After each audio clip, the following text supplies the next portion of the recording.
Leg day, Sunday, 11:03. Let's just say we're gonna bring some Dorian Yates intensity today, and it's gonna be it's gonna get crazy as usual, but today is gonna be a special one, I think. So let's just get into this thing, and we meet again, leg extension, and we're gonna do this. So let's get into this shit.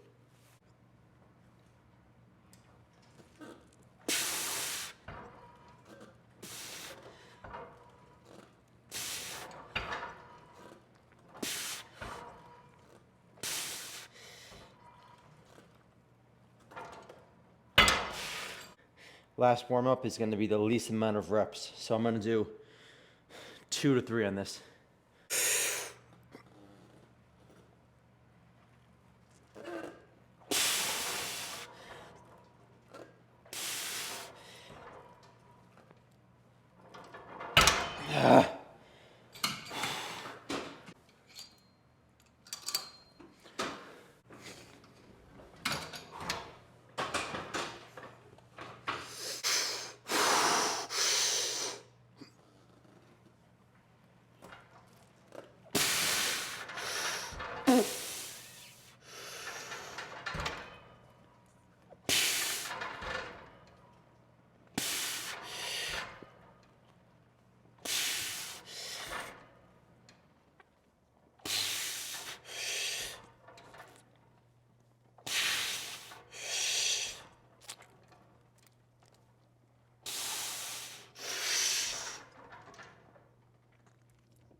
I'm trying not to lose any strength when I'm dieting, so when like I don't want to, I mean, it's a little bit of like, let's say I'm doing 21 plates in my surplus or whatever, my heaviest body weight, start dieting, I don't want to let in to the mindset of being weaker. But at some point, I mean, I think I'm gonna be a little weaker. So if I keep using that same heavy weight, it's gonna really bury me. As in, like, I'm gonna start moving the weight a little bit quicker. Well, I'm not gonna get it all the way up to the top. Kind of like that set I just did, I think. I think I still did 10, which is good. But it seems like it can destroy your nervous system more because you're using a weight that you really can't fully handle like you used to be able to. So anyway, still a good set. Still a 10. Huge pump right now. It was good control. I'm gonna move on to I'm gonna do inner thigh next. Just gonna mix it up a little bit. So I just did the extension. If if you want to start with squats, or I just prefer to do the isolation stuff first, at least for today, and kind of like what I've been doing the last couple months, or haven't been doing it every single time, but I have been doing isolation first. A good handful of the full amount of times that I've trained legs over the past year or so. When I say handful, I mean a good overall percentage. So like if it was 100% of my workouts, maybe I started with like 85% of doing isolation stuff first. So, but I've done it where I've done squats first, or my big heavy leg press first, or hack squat. Doesn't matter too much, I just like it this way. Do both and see what you kind of like. I think that's probably the way to do it.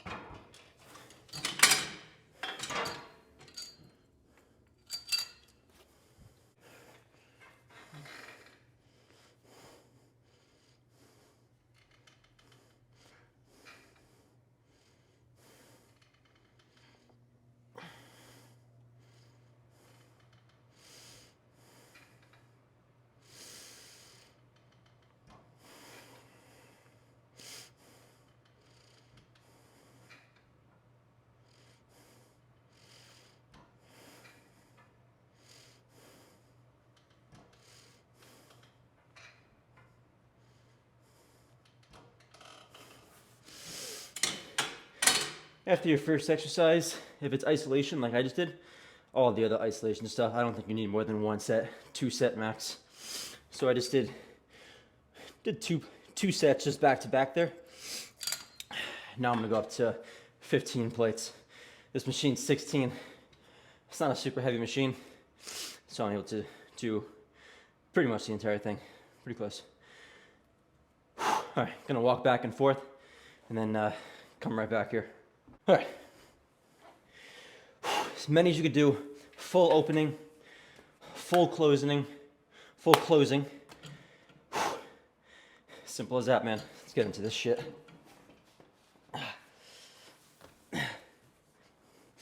First rep, you can close it together like a chest fly, just to help yourself so you don't rip your groin off.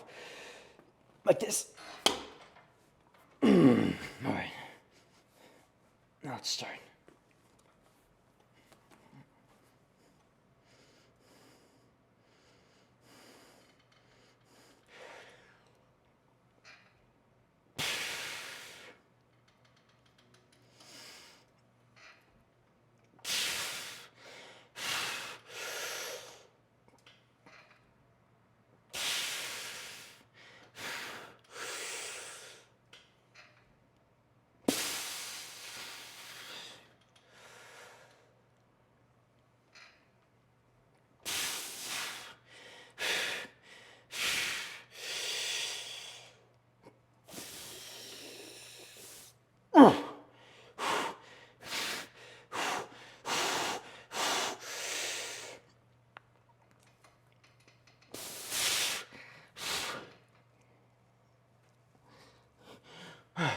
One more.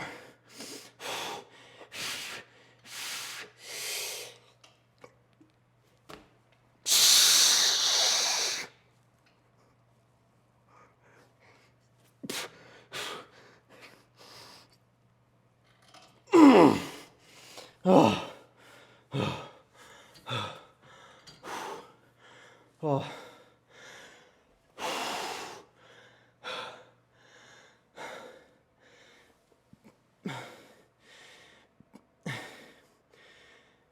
So it's been 7 days since I trained legs last. I think 7 days is kind of like the minimum amount of days I can wait. 7 to 10 days seems to be like the sweet spot for me. Doing about 3 workouts within those 10 days. Push-pull legs. For some reason in my head, I start with legs. Like, so in my head it's like legs, push, pull. But it's the same order, doesn't matter. So it can be a different rotation each week. So let's say I trained legs last Sunday. It's been 7 days, so I'm training on Sunday again. But if I wait 9 days next time, train Tuesday. If I wait another 9 days, I'm training Thursday. So you don't always have to be on this weekly split. I mean, all because we started what's called a week. Doesn't mean you have to stay on it the exact same every week. It doesn't mean you have to train a body part every week, like once a week. Exactly 7 days. It's a good general idea, but I mean, don't be afraid to try maybe every 6 days or every 8 days. I mean, see what you kind of like. See how much you can recover from. That's the main thing. All right, done on this. Right now, quads should be pumped. They definitely are. Inner thighs swollen, should be rubbing when you're walking. Now we gotta fill in the back. And then we go and just destroy all of it on the squat pretty much. So this machine does the extension, then it also does the curl. So all I do is rotate that pad upwards, and now it's for hamstrings. Then I want to move this forward because I want this on the bottom third, not over my kneecap, because that's going to hurt first of all, and second of all, it's just not going to be as efficient. Press right on here, and then push right into the pad, so it's mushed together. So it's just hamstring stretch, contraction, action going on. All right, gonna walk around. Now, visualization is important, I think.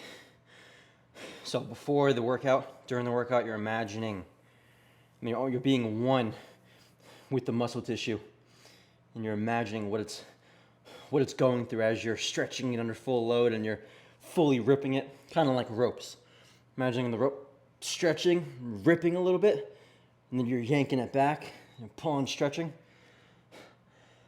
I think, imagine the muscle fibers as being ropes, and you're trying to rip it just enough, not crazy, because then you're gonna rip the rope in half, and then you won't be walking anymore for a while. All right.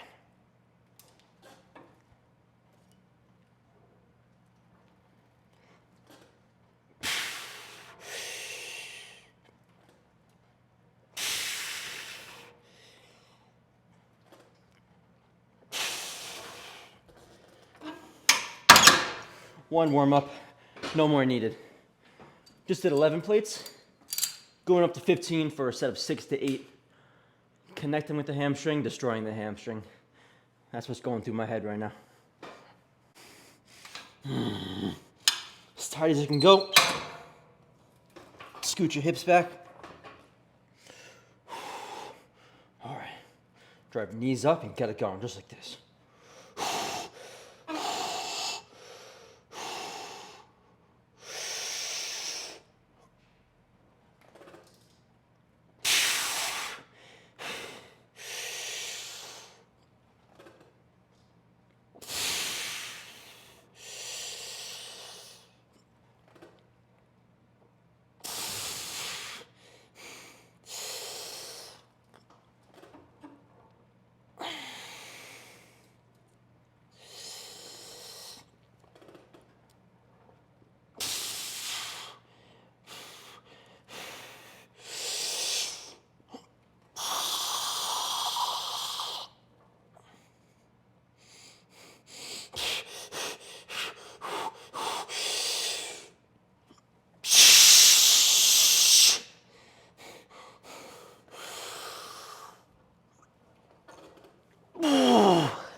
Oh, oh, oh my God.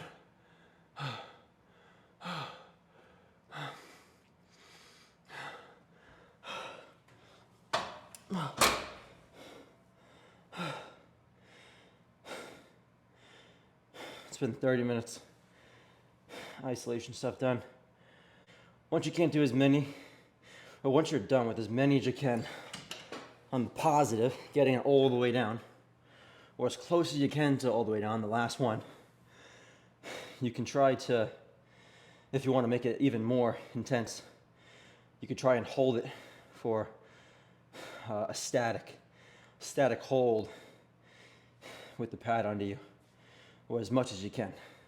It might be real difficult to get it all the way under you in that last one, but try and just get it there. You can lean forward a little bit just to get it there, and then lean back, and then just fight for your life to keep it there. And then eventually it's just gonna start coming up, and then eventually you just can't even hold it. Positive, static, negative, failure. And if you have a training partner, you can even have them stand on that side towards you, and on that last rep, he can give you a little help, force rep.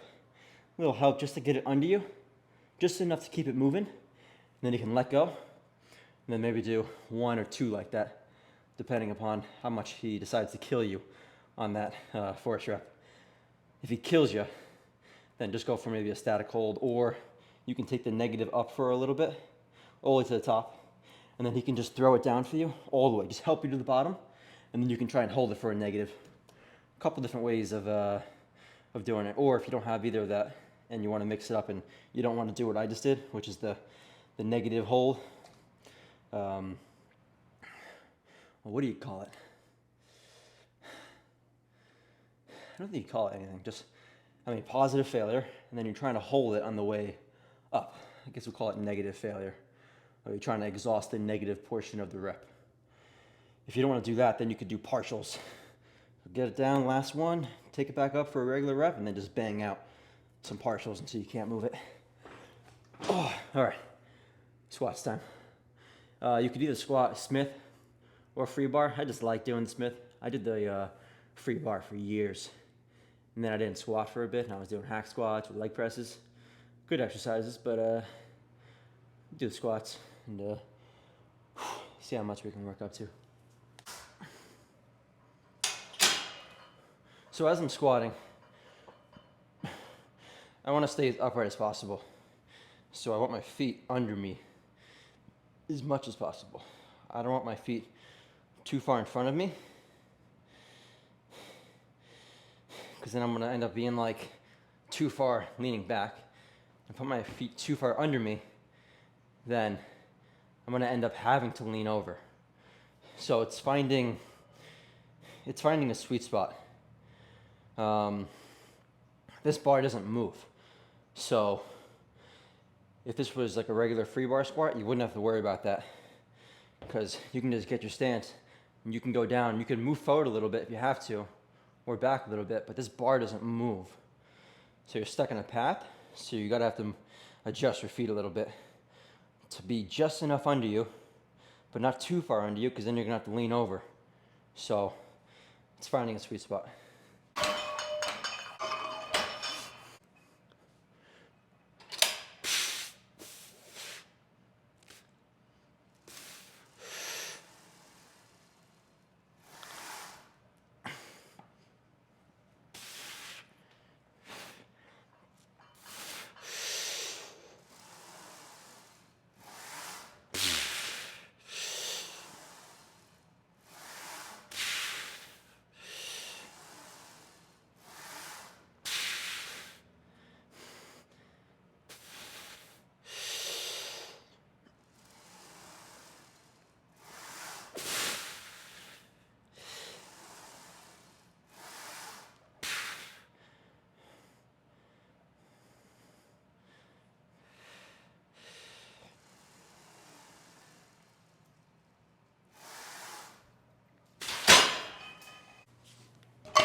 It's just down and up.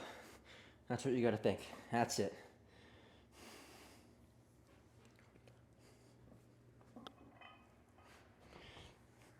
Get in like it's nothing.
Ugh.